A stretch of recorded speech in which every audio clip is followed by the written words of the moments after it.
Hello दोस्तों, नमस्कार। Exam topper पाठशाला में एक बार फिर आपका स्वागत है। दोस्तों, जो वर्ल्ड ज्योग्राफी के बारे है टेस्ट सीरीज यूपीपीसीएस के लिए, तो चलिए 96 हो गया था, उसके आगे शुरू करते हैं। सूची 1 है जलप्रपात और देश है। देखिए, कुकवेनन जो है जलप्रपात कहाँ पर है? यह वेनेजुएला में है। सूथरलैंड कहाँ पर है? न्यूजीलैंड में है। गवारनी जलप्रपात कहाँ पर है? फ्रांस में है। और ग्रेट कमारना गुयाना में है। तब क्या हो जाएगा आपका? 4321। 4321 किस में है? डी ऑप्शन में, यही सही हो जाएगा। चलिए 98 नंबर देख लेते हैं। झील है और उनकी विशेषताएं दी गई हैं। तो देखिए, टंगानिका झील है जो, यह विश्व की सबसे गहरी झील में से दूसरे नंबर की आती है। तो आपका यह दूसरी सबसे गहरी झील है, ए का 2 हो जाएगा। और उसके बाद सुपीरियर झील मीठे जल की सबसे बड़ी झील है, तो आपका बी का 3 हो जाएगा। कैस्पियन सागर विश्व की सबसे बड़ी झील है, सी का 4 हो जाएगा।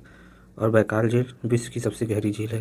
तो देखिए, ये बहुत ही इंपॉर्टेंट क्वेश्चन है, इसमें बहुत कन्फ्यूजन होता है, ध्यान से देख लीजिए। टंगानिका झील विश्व की दूसरी सबसे गहरी झील है और बैकाल झील विश्व की सबसे गहरी झील है। सुपीरियर मीठे जल की झील है जो यूएसए में है, और पंजा का डेल्टा बनाने वाली झीलों में से एक है। कैस्पियन सागर विश्व की सबसे बड़ी झील है। तो आपका ऑप्शन कौन सा हो जाएगा? 2341 किसमें? 2341 बी ऑप्शन में, यही आंसर हो जाएगा। चलिए 99 नंबर देख लेते हैं। निम्नलिखित में से जो जलधारा है अन्य तीनों से भिन्न है। तो देखिए, बेंगुला की धारा और उसके बाद जो है कैलिफोर्निया की धारा और फाकलैंड की धारा, ये सब जो है धाराएं ठंडी धाराएं हैं। और ब्राज़ील की धारा जो है एक गर्म जलधारा है। तो आपका ऑप्शन ए हो जाएगा, ये तीनों ठंडी जलधारा है। नेक्स्ट चलते हैं, 100 नंबर देख लेते हैं। निम्नलिखित में से किस महाद्वीप में एक भी ज्वालामुखी नहीं है? तो देखिए, ऑस्ट्रेलिया एक ऐसा महाद्वीप है जहाँ पर एक भी ज्वालामुखी भी नहीं है और पानी भी जो के लिए ज़्यादा नहीं मिलता है, तो इसलिए इसे प्यासी भूमि का देश भी कहा जाता है। तो यहाँ पर जो मरुस्थल कौन कौन से पाए जाते हैं? जो विक्टोरिया मरुस्थल होता है, ग्रेट आर्टिजन मरुस्थल, गिब्सन सिप्सन, ये सब मरुस्थल यहाँ पाए जाते हैं। तो आपका डी ऑप्शन हो जाएगा, यहाँ पर ज्वालामुखी नहीं पाया जाता है और अन्य जगह पे पाया जाता है। चलिए घास देख लेते हैं, घास का मैदान और देश। तो देखिए, प्रेरी यूएसए में है, लानोज वेनेजुएला में नहीं है, वेनेजुएला में है, या ब्राज़ील दिया हुआ है, इस वजह से यह गलत हो जाएगा। डाउन्स ऑस्ट्रेलिया में है, पम्पास जो है अर्जेंटीना में है। सब सही है, बस केवल बी सुमिलित नहीं है, तो आंसर हो जाएगा। चलिए 102 नंबर देख लेते हैं। समुद्र, भृगु, रिया, तट, स्टैक, इन सभी स्थलाकृतियों का निर्माण के लिए उत्तरदायी क्या होता है? तो देखिए, यह समुद्री तरंग इसके लिए उत्तरदायी होते हैं। चलिए 103 नंबर देखेंगे। विश्व की सबसे ऊंचाई पर स्थित सक्रिय ज्वालामुखी। तो देखिए, इसमें बहुत ही कन्फ्यूजन होता है, क्योंकि सब लोग जो है, सबको लगता है कि सबसे ऊंचाई पर स्थित कोटापेक्सी है और यह जो है यही होगा। लेकिन जो कोटापेक्सी है, यह सक्रिय ज्वालामुखी नहीं है, असक्रिय है। तो आपका तो यह आंसर होगा नहीं। लेकिन ओजस डेल सलाडो भी जो है ऊंचाई पर है, तो इंडीज पर्वतमाला में ये भी है और इंडीज पर्वतमाला में भी है। और तो आपका इसमें सक्रिय ज्वालामुखी पूछा है ऊंचाई पर, तो जो डेल सलाडो हो जाएगा, आपका बी ऑप्शन सही हो जाएगा। अगर ऊंचाई पर निष्क्रिय ज्वालामुखी पूछा जाता, तब जाकर के आपका कोटापेक्सी हो जाता इक्वाडोर का। 104 नंबर देखेंगे। कौन सी नदी मकर रेखा को 2 बार काटती है? तो देखिए, मकर रेखा को 2 बार काटने वाली नदी कौन सी है? यह लिम्पोपो नदी है, यह दक्षिण अफ्रीका में बहती है। और माही नदी जो है, यह भारत की नदी है और यह जो है कर्क रेखा को 2 बार काटने का कार्य करती है। जबकि ये कांगो नदी है और यह जो है विषुवत रेखा को 2 बार काटने का कार्य करती है।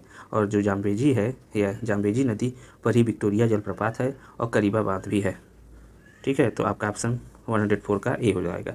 मेकांग नदी को देखिए क्या कहते हैं?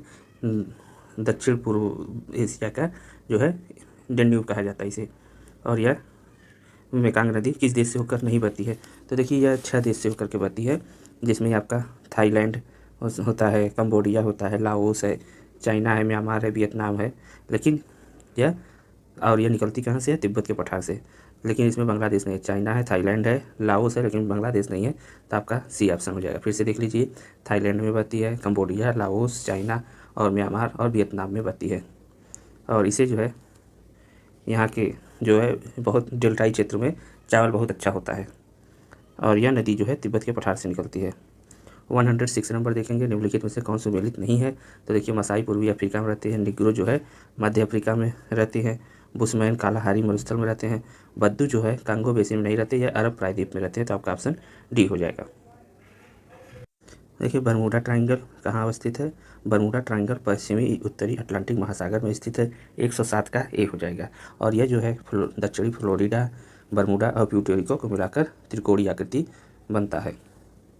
चलिए 108 देखेंगे, निम्नलिखित में से कौन सुमेलित नहीं है। तो देखिए कौन सुमेलित नहीं है आपका, तो जिब्राल्टर जल संधि भूमध्य सागर और अटलांटिक महासागर को के बीच है, यह सही है।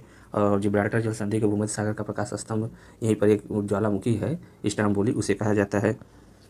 सुंडा जल संधि जावा सागर को हिंद महासागर से जोड़ने का कार्य करती है, यह भी सही है। और मैगलन जल संधि प्रशांत महासागर को उत्तरी अटलांटिक से नहीं दक्षिणी अटलांटिक से जोड़ती है, तो यही सुमेलित नहीं है, आंसर हो जाएगा। और डेविस जल संधि जो है यह बिफिन की खाड़ी और अटलांटिक महासागर के बीच में है, तो आपका ऑप्शन यह भी सही है, केवल सी ऑप्शन गलत है। चलिए 190 नंबर देख लेते हैं। कैस्पियन सागर किन देशों से बीच स्थित है। तो देखिए रूस है, तुर्कमेनिस्तान है, कजाकिस्तान है, आर्मेनिया से नहीं है, यह गलत हो जाएगा। तो जिसमें जिसमें है यह, तो एक 4 नंबर, बी नंबर और ए नंबर कट जाएगा, सी नंबर ऑप्शन हो जाएगा। 1 2 3। और देखिए कैस्पियन सागर 5 देशों से होकर के गुजरती है, इसको तारीख क्या एक ट्रिक से याद कर सकते हैं। ए से तुर्कमेनिस्तान, ए से अजरबैजान, आर से रसिया, आई से ईरान, के से कजाकिस्तान। चलिए 110 नंबर देखेंगे। एशिया का स्तररुद्ध देश में शामिल नहीं है। तो देखिए अफ़गानिस्तान और आपका लाओस और मंगोलिया तो स्तररुद्ध हैं, मतलब लैंडलॉक हैं, लेकिन बांग्लादेश नहीं है, आपका ऑप्शन सी हो जाएगा। चलिए 111 देखेंगे। निम्नलिखित में कौन सा मरुस्थल शीत मरुस्थल है। तो देखिए ग्रेट विक्टोरिया मरुस्थल या बृहद विक्टोरिया मरुस्थल, ग्रेट सैंडी और ग्रेट गिब्सन, तो आपका यह तीनों ऑस्ट्रेलिया में है। ये जो है किस मरुस्थल में आते हैं, या उपोष्ण मरुस्थल में आते हैं, जबकि टकला माकान आपका चाइना और मंगोलिया की सीमा पर है, तो यह जो है शीत मरुस्थल है, और इसे जो है यही जो है शीत मरुस्थल आंसर हो जाएगा। देखिए डार्लिंग रेंज 112 देखेंगे। डार्लिंग रेंज जो है सेरी ऑस्ट्रेलिया में है, पश्चिम साइड में। एटलस पर्वत मोरक्को में है, यह भी सही है। एलब्रुज पर्वत अफगानिस्तान में नहीं है, यह ईरान में है। और बाल्कन पर्वत बुल्गारिया, यह भी सही है। बाल्कन पर्वत जो है आपका यह बुल्गारिया सर्बिया में है, तो आपका कौन सुमेलित नहीं है, सी सुमेलित नहीं है, यही आंसर हो जाएगा। 113 देखेंगे। जलधारा है कौन सी, जलधारा ठंडी है।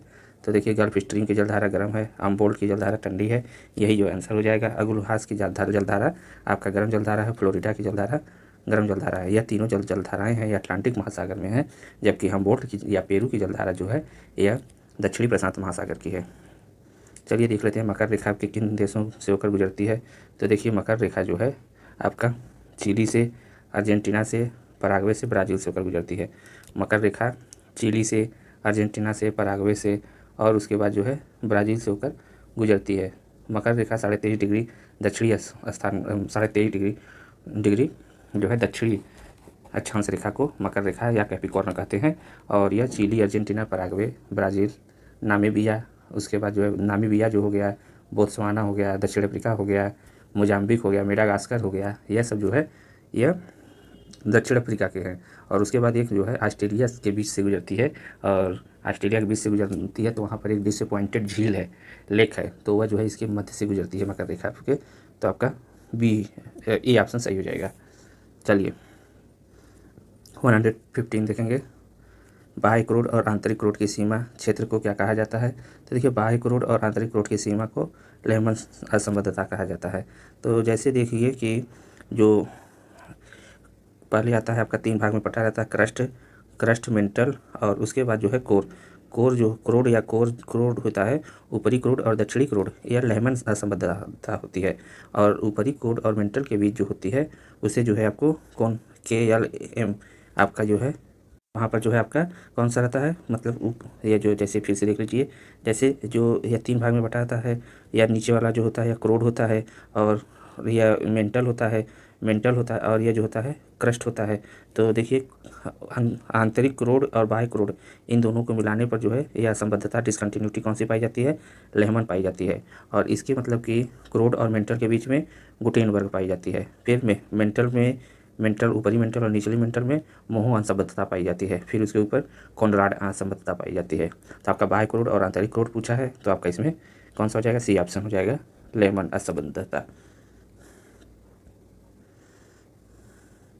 116 नंबर देखेंगे। निम्नलिखित में से किस झील की लवणता सर्वाधिक है। तो टर्की की वान झील है, इसकी लवणता जो है 330% है, मतलब 330 जो है आपका प्रति हज़ार है, परसेंटेज नहीं, सॉरी दोस्तों, यह प्रति हज़ार है। आपका यह प्रति हज़ार है, 330 प्रति हज़ार है। उसके बाद जो है आपका 238 प्रति हज़ार आपका आता है मृत सागर का, और ये जो डेड सी है इसके बाद आता है।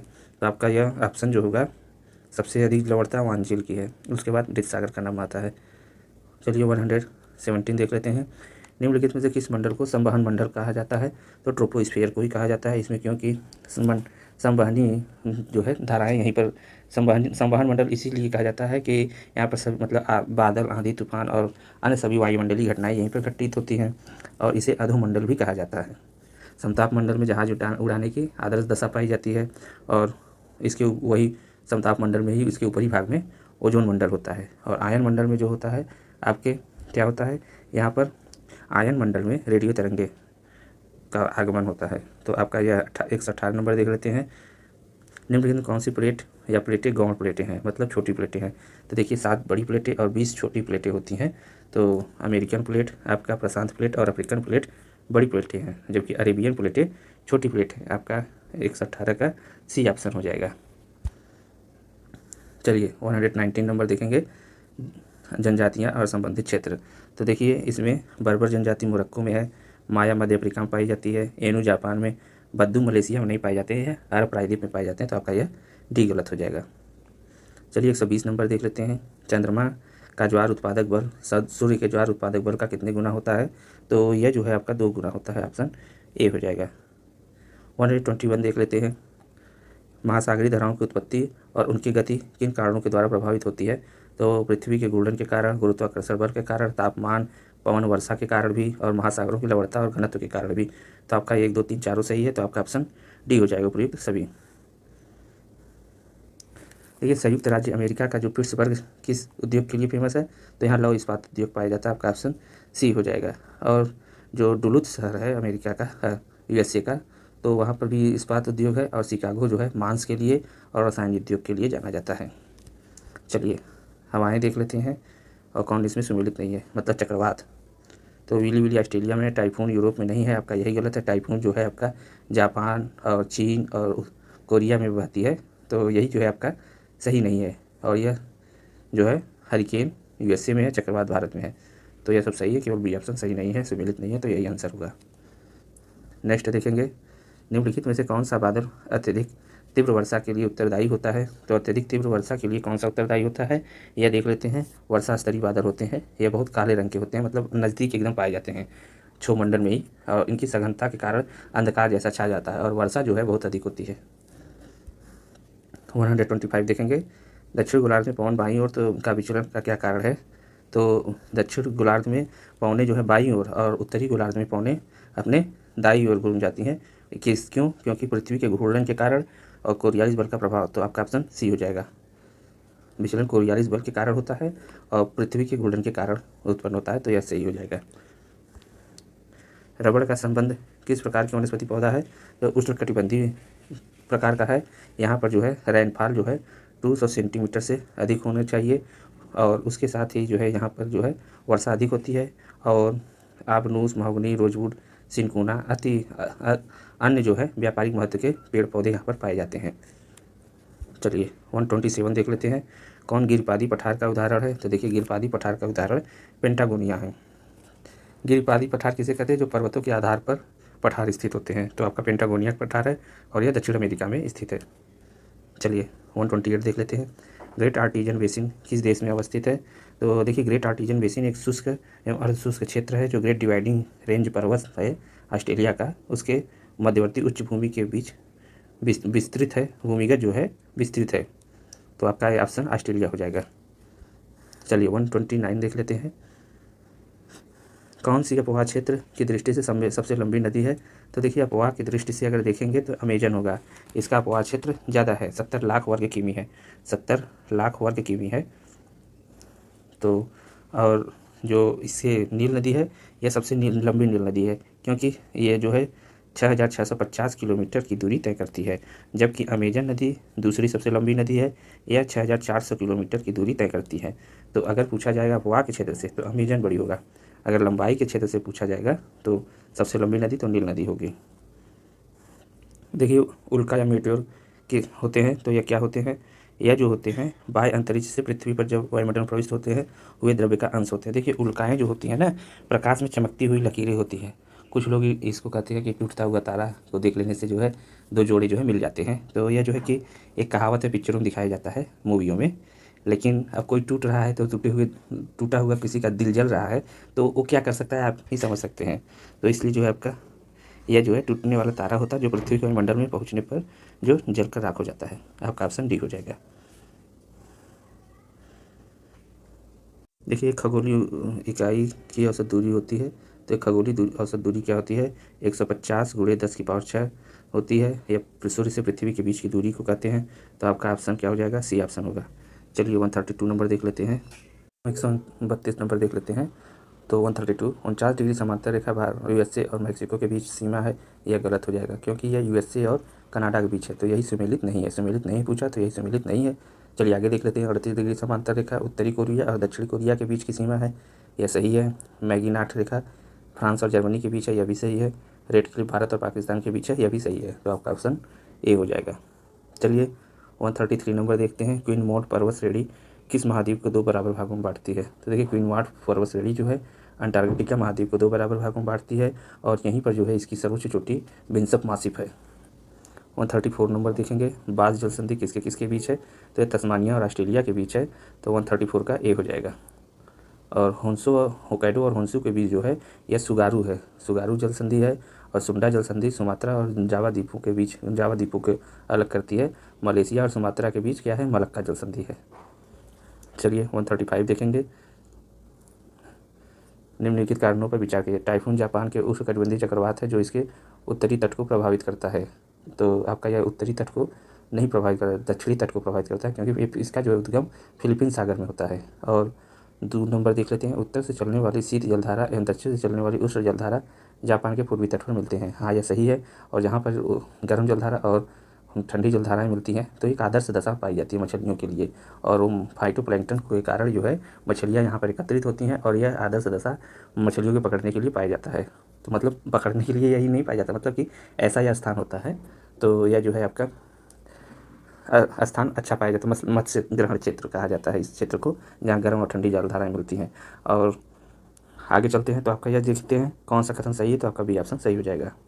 चलिए भूमध्य रेखा एशिया के किन देशों से होकर गुजरती है, तो मालदीव से होकर गुजरती है और इंडोनेशिया से होकर गुजरती है। आपका ऑप्शन बी हो जाएगा, 2 और 3 से। देखिए एशिया में मालदीव से होकर और इंडोनेशिया से होकर गुजरती है, लेकिन अफ्रीका में जो है यह देखेंगे तो केन्या से होकर गुजरती है। पूरब से देखते हैं, केन्या है, फिर उसके बाद युगांडा है, Kenya Uganda Somalia, Somalia Uganda Kenya है। और उसके बाद जो है साओ टोमे है, गैबन है, और एक है जो है आपका कांगो है। यह सब जो है अफ्रीका में पड़ते हैं। और दक्षिण अमेरिका में ब्राज़ील, कोलंबिया, इक्वेडोर पड़ता है। तो आपका जो है भूमध्य रेखा पे कुल मिला करके 13 देश पड़ते हैं, तो इस हिसाब से आप देख सकते हैं। 137 देखेंगे कि अमेजन के वर्षा वनों में मलोका शब्द किससे संबंधित है। तो यह मलोका शब्द जो है यहाँ के निवासियों द्वारा बनाए जाने वाले घरों को मलोका कहते हैं। तो यह दक्षिण अमेरिका के अमेजन वर्षा वनों में जो बड़े अपार्टमेंट नुमा होते हैं घरों को मलोका कहते हैं, जिसकी छत जो है बहुत तीव्र ढलान वाली होती है। तो आपका ऑप्शन सी हो जाएगा। चलिए 138 नंबर देखते हैं। दक्षिण अफ्रीका के शीतोष्ण घास के मैदान को क्या कहा जाता है, तो यह वेल्ड कहा जाता है। डाउन्स जो है आपका ऑस्ट्रेलिया मिलता है, स्टेपी यूरोप में मिलता है, और कंपास जो है आपका ब्राज़ील में मिलता है, और लानोस जो है आपका वेनेजुएला मिलता है। यह सब जो है उष्णकटिबंधीय घास के मैदान है। 139 देख लेते हैं। मत्स्य उत्पादन के लिए प्रसिद्ध न्यू फाउंडलैंड। तो देखिए मत्स्य उत्पादन के लिए अभी आपको बताया कि जहाँ ठंडी जलधाराएँ और गर्म जलधाराएँ मिलती हैं वहाँ पर यह आदर्श दशाएँ पाई जाती है मत्स्य उत्पादन का। तो ये न्यू फाउंडलैंड कनाडा के पास पाया जाता है। आपका ऑप्शन सी हो जाएगा। 140 देखेंगे। यूरोप के मध्यवर्ती उच्च भूमियों के संदर्भ में आपका कौन सुमेलित नहीं है। तो स्पेन और फ्रांस में जो है आपका मसेटा का पठार है, यह सही है। फ्रांस में जो है ब्लैक फॉरेस्ट है, गलत है। मतलब जो यह जर्मनी में है और फ्रांस के या स्विट्जरलैंड में जुड़ा पर्वत। तो जो है आपका 2 और 3 गलत हो जाएगा, तो इसलिए यह सुमेलित नहीं है। तो आपका ऑप्शन बी हो जाएगा। चलिए 141 देख लेते हैं। कौन स्कैंडिनेवियन देशों में शामिल नहीं है। तो देखिए स्कैंडिनेवियन देशों में अगर देखेंगे तो यहाँ पर जो है कौन शामिल नहीं है। आइसलैंड जो है शामिल है, फिनलैंड है, स्वीडन है, लेकिन नीदरलैंड नहीं है। तो आपका ऑप्शन डी हो जाएगा। देखिए स्कैंडिनेवियन में जो है 5 देश आते हैं। एक आइसलैंड हो गया, नॉर्वे, स्वीडन, डेनमार्क, फिनलैंड। ऊपर से देख लेते हैं, जो ऊपर के 3 हैं उससे फिर से देख लीजिए एक बार। नॉर्वे और स्वीडन और फिनलैंड, ये तीनों एक साथ हैं। उसके बाद डेनमार्क है, फिर आइसलैंड है। इस हिसाब से भी याद कर सकते हैं अगर मैपिंग आपको आती है तो। और जो है नीदरलैंड जो है यह लो लैंड में आता है या बेनेलैक्स में आता है। तो जैसे नीदरलैंड, बेल्जियम और लग्जमबर्ग है, ये सब जो है लो लैंड में आते हैं। चलिए 142 देखेंगे। निम्नलिखित में से कौन से यूरोप की कृषि पर आधारित उद्योग हैं? तो देखिए यूरोप की कृषि पर जैम और जेली उद्योग भी है। यह जो है आपका जैम और जेली भी है, और शराब है, बेकरी है, चीनी है, चारों बनते हैं। चुकंदर से चीनी बनता है, आटे से बेकरी बनता है, और अंगूरों से शराब बनता है, और फलों से जो है जैम बनता है। यह जो है पूर्वी यूरोप में बुल्गारिया हो गया, हंगरी हो गया, पोलैंड हो गया, आदि जगह पर यह जो है यह कृषि आधारित उद्योग मिलते हैं। तो यह जो है आपका 1, 2, 3, चारों से सम्मिलित हैं। आपका ऑप्शन डी होगा। 143 देखेंगे। मत्स्य उत्पादन के लिए प्रसिद्ध डांगर बैंक कहाँ पर स्थित है? तो डांगर बैंक जो है उत्तरी सागर में स्थित है, और आपका ऑप्शन ए हो जाएगा ये। तथा ग्रेट फिशर हो गया सागर में, तो आपका ऑप्शन ए हो जाएगा। चलिए आगे चलते हैं। 144 नंबर देख लेते हैं। जलवायु और किस्म और क्षेत्र। तो देखिए विषुवतीय जलवायु कहाँ पाई जाती है? यह विषुवत रेखा के पास पाई जाएगी, या जो है भूमध्य रेखा के पास। तो कांगो पड़ता है। यह सवाना प्रकार की जल कहाँ पर पाए जाएंगे? सवाना जो है सूडान में पाई जाती है। बी का 3 हो जाएगा। मानसूनी बांग्लादेश में, भूमध्य सागरी कैलिफोर्निया में। तो आपका 2314 आपका ए ऑप्शन हो जाएगा, सही हो जाएगा। चलिए 145 नंबर देखेंगे। अड्डू प्रवाल द्वीप किस महासागर में स्थित है? तो अड्डू प्रवाल द्वीप जो है आपका हिंद महासागर में स्थित है, और ये मालदीव जो है प्रवाल द्वीप एटाल जो है हिंद महासागर में पड़ता है। यह मालदीव का दक्षिणतम एटाल होता है। तो आपका यह सी ऑप्शन हो जाएगा। चलिए 146 देख लेते हैं। ग्रीष्म काल में आर्द्र ऊष्मा का अनुभव होता है जब मौसम होता है। तो ग्रीष्म काल में आर्द्र ऊष्मा का मौसम उमस वाला होता है। तो आपका ए ऑप्शन हो जाएगा। जल वाष्प को आर्द्रता की संज्ञा दी जाती है। जल को वाष्प या गैस में परिवर्तित होने के लिए ऊष्मा के रूप में ऊर्जा की आवश्यकता होती है, जिसे आर्द्र ऊष्मा कहते हैं। और ग्रीष्म काल में इसकी मात्रा अधिक होती है और फलस्वरूप मौसम उमस भरा रहता है।